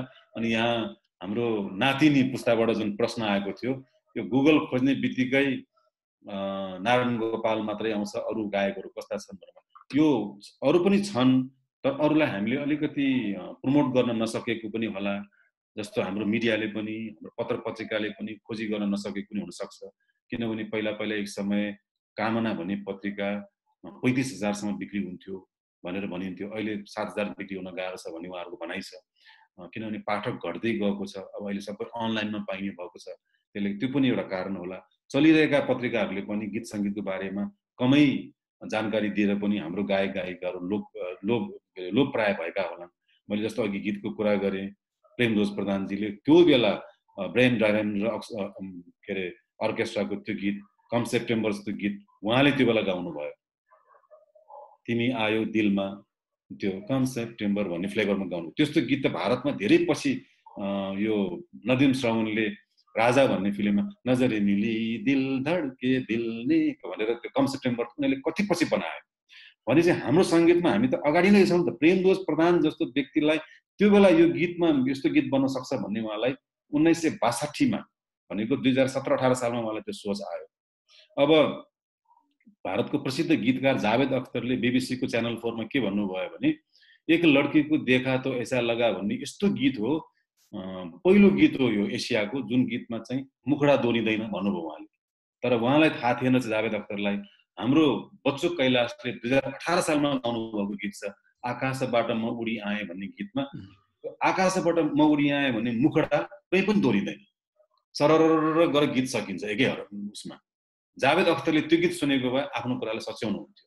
त्यसले गर्दा यस्तो कतिवटा कुराहरुमा हामी छौं अगाडि, तर हाम्रो बारेमा नोटिस छैन। जस्तो लावारिस फिल्ममा प्रकाश मेहराले एउटा गीत लेख्नु भएको छ, कल्याणजी आनन्दले संगीत गर्नु भएको छ, जिसकी बीबी मोटी उसका भी बडा नाम है भन्ने। त्यो गीतको लय पोखराको लोक लय हो। त्यो पोखराको प्रसिद्ध के रे कालो भाले के रे ठुलो भाले भन्ने गायकले गाउनुहुन्थ्यो। रमेशानन्द वैद्यजीलाई थाहा पनि होला त्यो ठुलो भालेको बारेमा। उहाँ पोखराको दूरसञ्चारमा काम गर्नुहुन्छ, लक्ष्मी जोजुजुको बुवा हो उहाँको त्यो जसको बुढी काली त्यसैको घमण्ड ठुलो भन्ने गीतलाई प्रकाश मेहराले यहाँ आएको बेला सुनेर त्यो गीत उहाँसँग पर्मिसन लिएर उहाँले रेकर्ड गराउनु भएको रहेछ। त्यसको साक्षी चाहिँ हाम्रो भक्तपुरको नवदुर्गा चलचित्र हलको मालिक हुनुहुन्थ्यो दिव्यरत्न हाडा, उहाँ पनि हुनुहुन्छ। त्यसले गर्दा हाम्रो कतिवटा चिजहरू बाहिर पनि गएको छ। जस्तो अब एस चोपडाले बनाएको फिल्म सिलसिलामा नीला आसमान सो गया है भन्ने गीत अमिताभ बच्चनले गाइरहेको सुनेर त्यसको संगीतकार शिव हरिले ए तपाईले गाएको गीतलाई हामी फिल्ममा हालौं भनेर भनेपछि अमिताभ बच्चनले होइन होइन यो त कपिराइटको कुरा हुन्छ, यो मेरो गीत होइन, मैले पनि समी कपुरसँग सिकेको हुँ भनेर उहाँले समी कपुरसँग गएर सोध्नु भएछ। अनि समी कपुरले नि के भन्नुभयो अरे भने म प्रोफेसर प्यारालालको सुटिङ गर्न दार्जिलिङ गएको थिएँ, मैले दार्जिलिङमा सुनेको गीत हो यो भनेर भनेछ। अब यो नेपालीहरुको लोकगीत हो, हाल्दै हुन्छ फिल्ममा भनेर त्यो नेपालीको लोकगीतलाई मोडर्नाइज गरेर उनीहरूले नीला आसमान सो गया भन्ने गीत बनाए। त्यो गीत तपाईँ हिन्दीमा हिट भयो। अनि त्यही शिवहरि भन्ने संगीतकार द्वयले चाँदनी भन्ने फिल्ममा आगे आगे चले हम पीछे पीछे भन्ने गीत छ एउटा, त्यो हाम्रो बुटवलतिरको प्रसिद्ध लोकगीत हो। अब बाँदरुमाला निना भन्ने त्यो लयको गीत उनीहरूले हिन्दीमा गरेको छ। अमर गुरुङको गीत के रे सहनजीकै गीत हो त्यो। एकांशा मलाई सुनको तारा खसाइदिउन गीतलाई आरडी बर्मनले तीसरी मन्जिलमा दीवाना मुसा नै इस अमर के नीचे भन्ने गीत बनाएको छ। त्यसले गर्दा हाम्रो संगीतको पक्ष कमजोर चाहिँ छैन। भारतको राष्ट्रगान संगीत गर्ने नेपाली नै हो श्रीराम सिंह ठकुरी, जबकि उहाँले त्यत्रो राम्रो राष्ट्रगान गर्नुभयो। अनि भारतको प्रसिद्ध संगीतकार हुनुहुन्छ एसडी बर्मन, उहाँको त्यो मिले सब बिछडे बारी बारी भन्ने गीत चाहिँ कुरा उठ्दाखेरि कस्तो राम्रो गर्नुभएको तपाईले यो गीत तपाईको आफ्नै हो भन्दा एसडी बर्मनले एउटा किताबमा के भन्नुभएको छ भने यो गीत सबै मेरो हो तर अन्तराको म्युजिक चाहिँ मैले रामसिंह ठकुरीकोबाट लिएको हुँ भन्नुभएको छ। रामसिंह ठकुरीले जनगण मन भन्ने गीत संगीत गर्नुभएको। रामसिंह ठकुरी चाहिँ नेपाली हो, भारतको राष्ट्रगान गर्ने, जबकि उहाँको नाम चाहिँ बेला बेलामा भारतको विकिपीडियाले चाहिँ कहिलेकाहीँ रामसिंह ठकुरी पनि बनाइन्छ, कहिले ठाकुर पनि बनाइन्छ उहाँलाई। अनि यो सबै कारणले गर्दा जस्तो भारतमा हाम्रो ललितपुरको पिमबहालको यो ठाउँ छ एउटा प्रजाफल्चा भन्छ, त्यहाँको प्रसिद्ध संगीतकार भोला श्रेष्ठले भारतमा गएर 1952 मा हिन्दी फिल्ममा संगीत गर्नुभएको छ। भोला श्रेष्ठको छोरी अहिले पनि बम्बईमै हुनुहुन्छ, पूर्णिमा, जसको नाम पहिला सुषमा श्रेष्ठ थियो। त्यसले गर्दा भारतको सबैभन्दा प्रसिद्ध स्याक्सोफोनिस्ट मनोरी सिंह, उहाँ पनि नेपालकै यहाँ मटारको हो, पछि उहाँहरू कलकत्ता गएर बस्नुभयो, कलकत्ताबाट बम्बई जानुभयो। त्यसले गर्दा भारतीय फिल्म संगीत उद्योगमा पनि हाम्रो धेरै योगदान छ। अघि हाम्रो नातिनीले सोध्नु भएको प्रश्न जस्तै नारायण गोपाल जस्तै गायकहरू अरू पनि छन्, तर हाम्रो पनि के छ भने हिमाल भन्ने बित्तिकै सगरमाथा, नदी भन्ने बित्तिकै मेची र काली, अनि गायक भन्ने चाहिँ नारायण गोपाल। राष्ट्रगीत लेख्यो भने मेची र काली भनेर लेख्छ, गण्डकी कोशी हराइहाल्छ बिचको। त्यसले गर्दा अब तपाईहरुको पुस्ताले, नानीहरुको पुस्ताले चाहिँ यो नारायण गोपाल बाहेक अरू को खोज्नुपर्छ। अनि विदेशमा बसेका साथीहरूलाई पनि कुरा सेयर गर्नुभयो भने धेरै राम्रो हुन्छ। सहनजीले अघि सोध्नु भएको थियो मलाई एउटा कुरा, मुरलीधर मिजार उदित नारायण भन्दा पहिला गएको गायिका बिनाजी, उहाँ पनि पछि आउनुभयो, एक दुईवटा गीत गर्नुभएको भन्ने पाइन्छ। तर उहाँको आमा चाहिँ निकै राम्रो क्लासिकल सिङ्गर हो, अहिले पनि हुनुहुन्छ। रत्नकुमारी गुरुङ, उहाँ चाहिँ अहिले मलाई लाग्छ रत्नकुमारी गुरुङलाई अस्ति सङ्गीत प्रवीण नराज ढकालको नामको पुरस्कार पनि दिएको थियो। उहाँहरू सायद अब पहिला जतिको सक्रिय हुनुहुन् तर हुनुहुन्छ अहिले पनि। हजुर इन्द्रलाललाई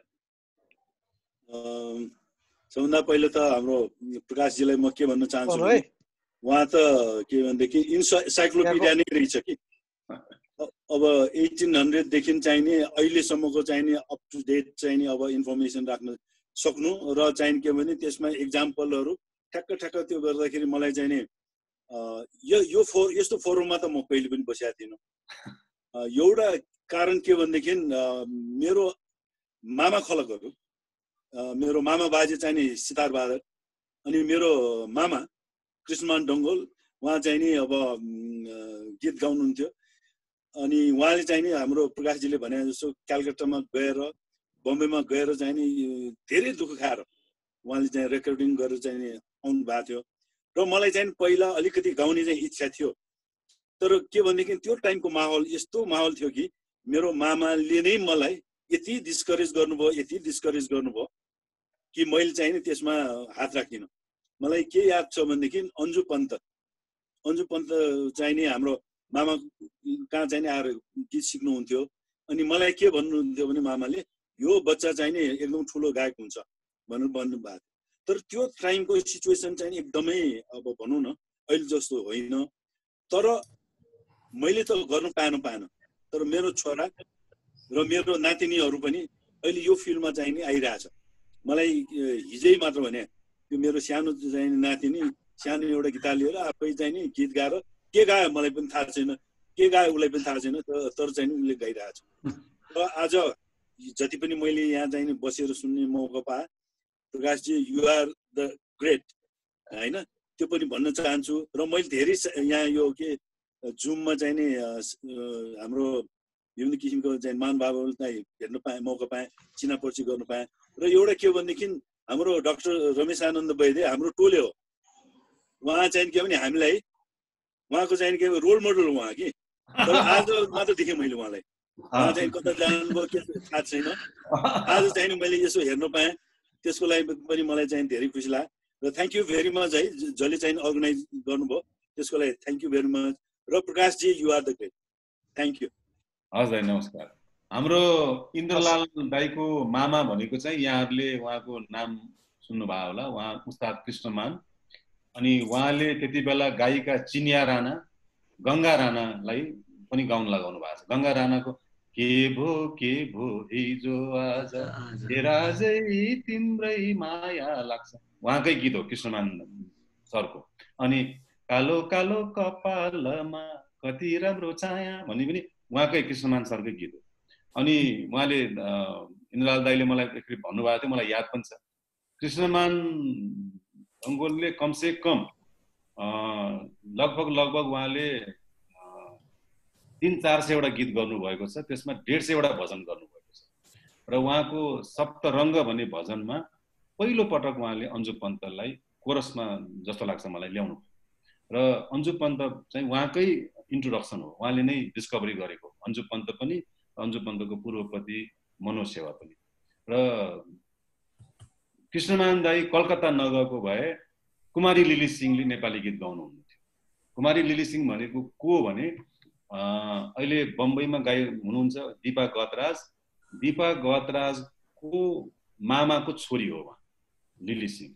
अनि लिली सिंह र उहाँको बहिनी कृष्णा सिंह चाहिँ कलकत्तामा हुने कि सबै गीतमा उहाँले कोरसमा साथ दिनुहुन्थ्यो। माइती के अरे मनको बातको बसी राम्रो देउराली त उठी राम्रो भन्ने गीतमा पनि उहाँले गाउनु भएको छ। लिली सिंहको निकै लोकप्रिय गीत कृष्णमान दाईसँग गाएको गीत छ हे साइली भन्ने, त्यो पनि उहाँकै हो। इन्द्रलाल दाईलाई लय याद छ होला, मलाई चाहिँ लय याद छैन। अर्को चाहिँ पपुलर चाहिँ गाउँदै आए त्यो एकदम पपुलर थियो त्यो एउटा। अनि कृष्णमान दाईको एउटा अर्को गीत छ ए दाजै के छ तिम्रो झोलामा भन्ने गीत थियो। त्यो गीत चाहिँ पछि ब्यान गरिदियो। त्यसमा एउटा लाइन के थियो भने प्रकाशजी हजुर लो भन्दा दाजु के छ त्यो तिम्रो रातो झोलामा भन्ने हो। उहाँ कृष्णमान राजा र रानीको तस्बिर छ यो मेरो रातो झोलामा भन्छ। अब हेर्नु हाम्रो कति सानो दिमाग छ भने अमर गुरुङबाट गीत ब्यान गरे बौद्धले व्यवस्था आएपछि। घाम जुन पञ्च साक्षी राखी तिमीलाई माया गरौँला भन्ने गीत थियो, पञ्च भन्ने शब्द भएको हुनाले त्यो गीत ब्यान भयो। अब राजीव गान्धीले भारतमा पञ्चायत सुरु गराइदिनु भयो कुनै निर्णय गर्नको लागि। पञ्च भनेको 5 भादमी राखेर कुरा गर्ने भनेको हो, तर हाम्रो यहाँ उच्च ओहदामा बस्नेहरूले पञ्च भनेको चाहिँ पञ्चायतै हो भन्ने पुगेर त्यो गीत मर्गाम पऱ्यो। त्यो कृष्णमान दाईको त्यो गीत निकै लोकप्रिय थियो, के छ भन दाजु तिम्रो झलामा भन्ने गीत। हजुर प्रकाशजी एउटा क्वेसन हाम्रो त्यो गीत एकचोटि गाइदिउँ प्रकाशजी, 2 लाइन आउँछ मलाई, मैले एकदम साह्रै बच्चामा सुनेको। भन दाजु के छ त्यो तिम्रो रातो झोलामा, राजा र रानीको तस्बिर छ यो मेरो रातो झोलामा। अब अहिले हेर्नुहोस् है, चौतारीमा राजा भेटो भयो, चौतारीमा रानी भेटो भयो भन्ने गीत पहिला ब्यान भयो, अहिले फेरि कोर्स बुकमा हालेको छ। अब अहिले राजा र रानी केलाई भनेको छ भने बच्चा बच्चीलाई भनेको रहेछ त्यो गीतमा, अहिले आएर फेरि मेरो राजा मेरो रानी भन्ने बनाएको रहेछ। अब त्यसरी चाहिँ बनाउनु हुन्छ भने यो गीत पनि बनाउनु हुन्छ, किन भारत अब जस्तो ग्लुमी सन्डे जस्तो गीत युट्युबमा आइसक्यो अब होइन। त्यसले गर्दा बिस्तारै लिबरल हुनुपर्छ। सहनजीले एउटा क्वेसन गर्नुभएको थियो, यो खाँ साहबका छोराहरू के गर्छन् भनेर। उहाँहरू अहिले लन्डनमा गएर सेटल भएको छ, तर उहाँहरू पनि गायनमै हुनुहुन्छ, तर अर्को छोरा चाहिँ तबला बजाउनुहुन्छ अहिले, उहाँको कामरान हसन चाहिँ। हजुर राजेश्वरजी एक लाइनमा एउटा गर्छु, म एउटा कुरा राखिदिएपछि म सघाउँछु है, सानो एउटा मात्रै। नारायण गोपालले गीत नगाइदिएको भए, फुटबल खेलाडी भइदिएको भए, पहलमान भइदिएको भए के हुन्थ्यो होला? अब त्यो चाहिँ कस्तो लाग्छ मलाई भने एउटा लेखाउँछ जस्तो लाग्छ मलाई। एउटा एज अ ह्युमन बिइङ जो मान्छे जे कुरामा पर्फेक्सनिस्ट हुन्छ त्यो हुनु पनि जरुरी छ। अब नारायण गोपाल फुटबल खेलाडी भएको भए पनि राम्रै फुटबल खेलाडी हुन्थ्यो होला सायद। यो हाम्रो श्याम थापाले जुन फुटबलमा ब्याक भली ल्याउनु भयो सायद नारायण गोपालले ल्याउँथ्यो कि त्यो होइन। अहिले भाइचुङ भुटियाले त्यही ब्याक भली सुरु गरिरहेछ। अब हाम्रो यहाँको के अरे नरेन्द्र प्रधानहरू भारतमा गएर मफतलालबाट खेल्यो, नारायण गोपाल पनि अन्तर्राष्ट्रिय क्लबबाट खेलिरहेको हुन्थ्यो होला। किन मैले चाहिँ भनेको भने नारायण गोपाल नै पहिलो जिएम हो जो हुँदाखेरि नाचघरको नयाँ बिल्डिङको परिकल्पना सुरु भयो। नारायण गोपाल गायक त राम्रो हुनै, उहाँ महाप्रबन्धक भएको बेलासम्म उहाँसँग गाडी थिएन महाप्रबन्धक। उहाँले नाटक मञ्चन गराएर त्यो नाटकको पैसा उठेको पैसाबाट त्यो स्टारलेट कार किनेको, रातो कार जुन जिएमले चढ्थ्यो पछि। त्यो नारायण गोपाल जिएम भएकै बेलामा त्यो के अरे भयो। उहाँ पछि अर्को जिएम आउनुभयो, गणेश रसिकजी आउनुभयो, त्यसपछि रमेश ताम्राकार, त्यसपछि बौद्धले व्यवस्था आयो अनि पार्टीका मान्छे जिएम भए। त्यसपछि अहिले बिग्रिँदै पनि गयो। अनि जस्तो नारायण गोपालकै समयमा राम्रो नाटकहरू मञ्चन भयो त्यहाँ, क्रसमा टाङ्गेको जिन्दगी, कुहिरोभित्र अल्मलिँदा, मुना मदन, अनि जस्तो के अरे यो के अरे हाम्रो गोपाल प्रसाद रिमालको मसान होइन। नारायण गोपालकै समयमा कयौँ कर्मचारीहरूलाई स्थायी गर्ने पहल पनि भयो। अब अहिले त धेरै राम्रो भइसक्यो त्यो। हजुर उहाँको के प्रश्न? म एउटा क्वेसन राखौँ प्रकाशजी? हजुर कैलाशजी नमस्कार। म चाहिँ कैलाश कायस्थ, म चाहिँ अमेरिकामा बस्छु, सान एन्टोनियोमा, टेक्ससमा। प्रकाश दाई, म हजुरको त ठुलै फ्यानै हुँ। म हजुरको सधैँ नै त्यो अजर अमर गीतहरू 900 कति पुगेको अरे म सबै नै प्रायः जस्तो सबै सुनेको हुन्छु, रिपिट गरेर पनि सुन्छु। अनि यो कार्यक्रम जसले चाहिँ यो आयोजना गर्नुभयो उहाँहरूलाई धेरै धेरै धन्यवाद दिँदै मेरो प्रश्न चाहिँ के छ भने अहिले हामीले जति पनि गीत सङ्गीतको कुरा गर्छौँ, स्पेसियली कम्पोजिसन साइडमा चाहिँ म्युजिक कम्पोज गर्ने साइडमा चाहिँ मेलहरू नै को डोमिनेन्स देखिन्छ। अब पुरानो हामीले कुरा गर्ने शान्ति ठटाल, मलाई थाहा भएको चाहिँ उहाँको सम्हालेर राखेको गीतहरू भयो, उहाँले म्युजिकमा गर्नुभएको। शान्ति ठटाल पछि अहिले मलाई थाहा नहोला, होला एक दुई आघात, एक दुईजना, तर फिमेल चाहिँ कम्पोजर एउटा किन निस्किन सकेन? यो हाम्रो समाजको यो गतिविधिले हो कि अथवा हामीले चाहिँ उचित उहाँहरूलाई चाहिँ होइन, अब धेरै कुराहरू भइरहेछ नि आजकल, मेल फिमेल एउटै हुनुपर्छ भनेर, त्यसको लागि चाहिँ के गर्नु पर्ला? एउटा त्यो। अनि अर्को चाहिँ मेरो सेकेन्ड पार्टको क्वेसन चाहिँ यो म्युजिक भिडियोहरू सम्बन्धी। आजकल जे पनि अब गीतहरू रेकर्ड भएपछि म्युजिक भिडियो नबनाइकन कसैले पनि हेर्नु पनि हेर्दैन, सुन्नु पनि सुन्दैन, आफ्नै दाजुभाइहरूलाई दिने हो। ल मेरो मैले गीत रेकर्ड गरेर चाहिँ सुन्दियो न भनेर भन्ने हो, त्यति मात्रै भइरहेछ। मैले आफैले पनि गीतहरू रेकर्ड गरेको छु। त्यस्तो म्युजिक भिडियोलाई एकदम महँगो पनि छ। हजुरको चाहिँ त्यसमा चाहिँ के छ विचार? अब आउने पुस्तालाई चाहिँ कि हामीले म्युजिक भिडियो बनाउनै पर्ने हो कि? त्यो मेरो 2 पार्टको क्वेसन छ। अनि लास्टमा चाहिँ यो इन्द्रलाल सिंहजी, उहाँको म चाहिँ कृष्णमान दाईको म एउटा शिष्य पनि हो। उहाँले पनि मलाई, म धेरै उहाँको घरमा थालेको छु गीत गाउनलाई। अनि उहाँले पनि मलाई कहिले पनि चाहिँ प्रोत्साहन दिनु भएन गीत गाउनलाई। जहिले पनि तिमी पनि गीत गाउने हो र, तिमी चाहिँ गएर पढ्ने मान्छे। म चाहिँ इन्जिनियरिङ पढ्न जान लागेको थिएँ इन्डियामा। म यो 2044 सालतिरको कुरा हो। उहाँले मलाई नेवारी गीतहरू सिकाउनु भयो। म रेडियो नेपालमा पनि गाएँ, गीत पनि गाएँ। तर उहाँले चाहिँ कहिले पनि मलाई चाहिँ प्रोत्साहन दिनु भएन गीत गाऊ भनेर चाहिँ। तर अहिले चाहिँ मेरो प्रोफेसनल लाइफ सुरु भएपछि चाहिँ मैले गीत अलिअलि सिक्दैछु धेरै थोरै। मेरो छोरी 21 वर्षको छ, उसलाई पनि मैले नेपाली गीतहरू थुप्रै गाउनु लगाएको छु, इन्ट्रेस्ट पनि गर्छ। अब प्रकाश दाईको चाहिँ हामीलाई चाहिँ अलिकति हामीले चाहिँ के गर्दाखेरि चाहिँ अब यो सुगम सङ्गीतलाई चाहिँ हामी यहाँ बाहिर बसेर चाहिँ हामीले चाहिँ टेवा पुर्याउन सक्छौँ? मैले धेरै कुराहरू राखेँ जस्तो लाग्छ। सबभन्दा पहिला कैलाश कायसजीलाई धेरै धेरै धन्यवाद। अहिले धेरै बाहिरबाटै काम भइरहेछ। अब जस्तो तपाईँ अमेरिकामा हुनुहुन्छ, मलाई लाग्छ अमेरिकामै अहिले हाम्रो निरज प्रसाद गोर्खालीले याक रेकर्ड्स सुरु गर्नुभएको छ। अहिले फेरि युरोपमा त त्यो भेनिल रेकर्ड फेरि फर्किन थालिसक्यो होइन, त्यो के अरे पहिलाको रेकर्डरहरू। त्यसले गर्दा हाम्रो गीतहरू फेरि पुनर्जीवित त हुन्छ नै। सबभन्दा ठुलो कुरा त यहाँले कृष्णमान दाईलाई सम्झिनु भयो। 8-9 दिन अघि मात्र उहाँको पुण्यतिथि थियो, उहाँ बित्नु भएको पुण्यतिथि थियो। अनि मैले उहाँको सानो लेखेको पनि थिएँ। अनि हाम्रो नेपाली सङ्गीतमा कृष्णमान मात्र होइन, धेरै त्यस्तो मान्छेहरूको नाम ओझेलमा परेको छ। किन त्यति बेला गीत गाउनेहरूको थर लेख्ने चलन थिएन। फतेमान भन्यो राणा हो कि शाह हो कि थापा हो कि थाहै हुँदैन। अझै त नेवार मूलको गायकहरूको त कसैको थरै छैन पहिला। अब नारायण गोपालकै पनि थर गुरुवाचार्य हो भनेर धेरैलाई थाहै छैन। अनि समाचार लेख्ने बेलामा कस्तो हुन्छ भने नारायण गोपाल वाज फलाना फलाना, नारायण गोपाल फलाना फलाना, अनि न्युज फलो गर्दै गएपछि सेकेन्डमा त नाम पर्दैन, थर मात्र चाहिन्छ।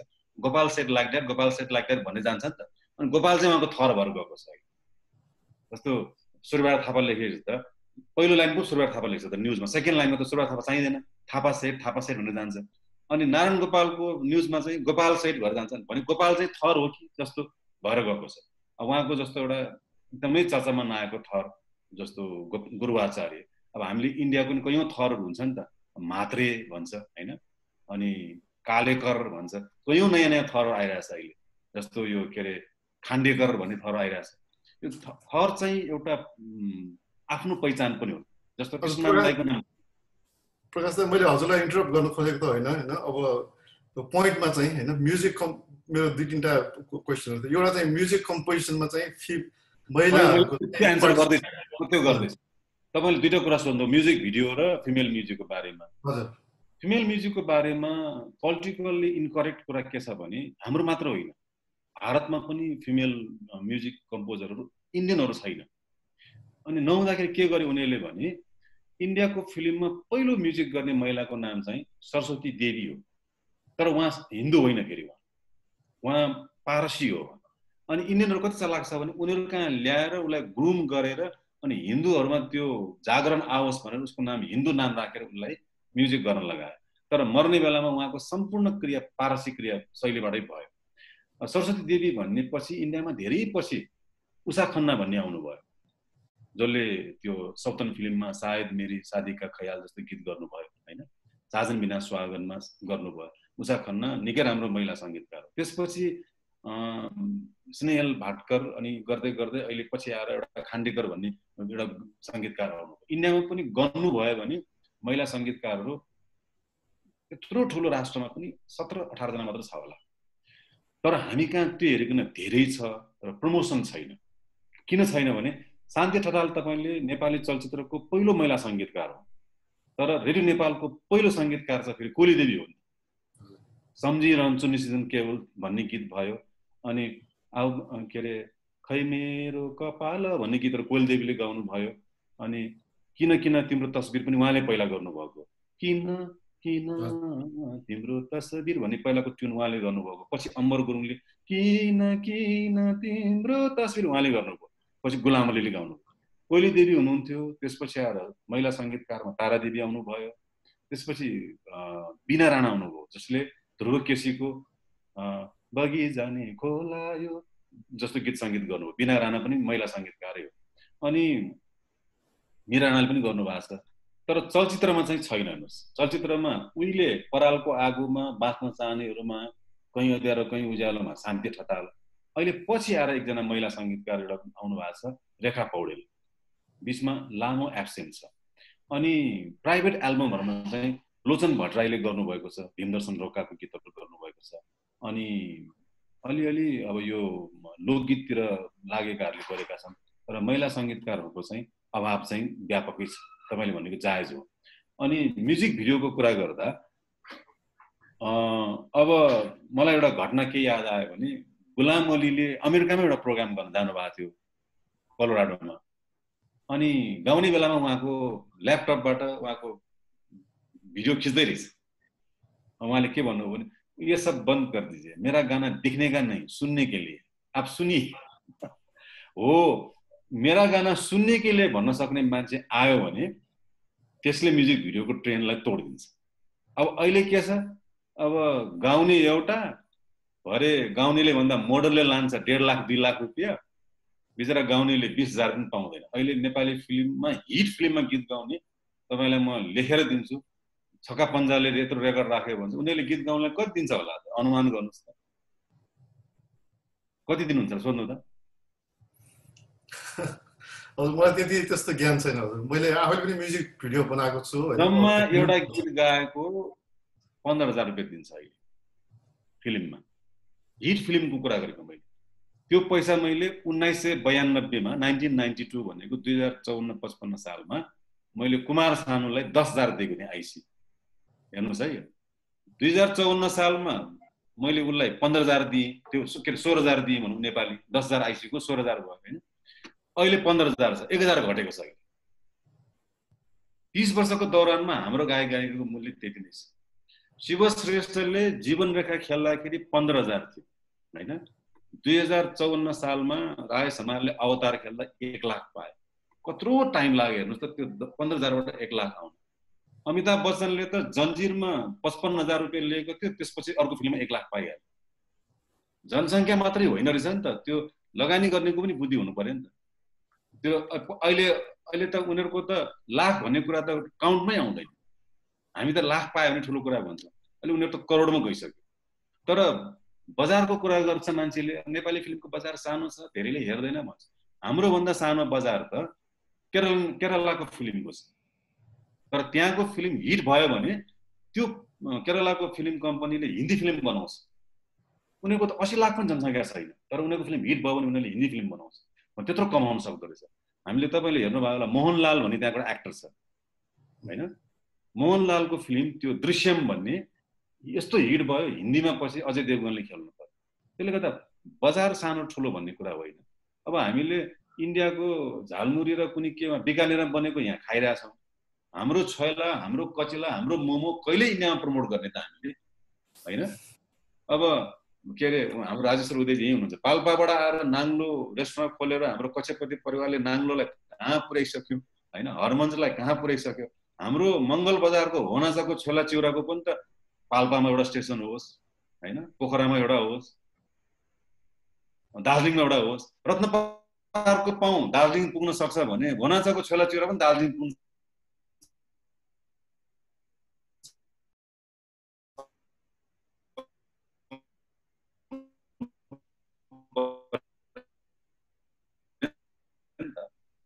त्यसलाई त मार्केटिङ गर्ने हाम्रो स्ट्राटेजीलाई म्युजिक भिडियो बनाउँछ।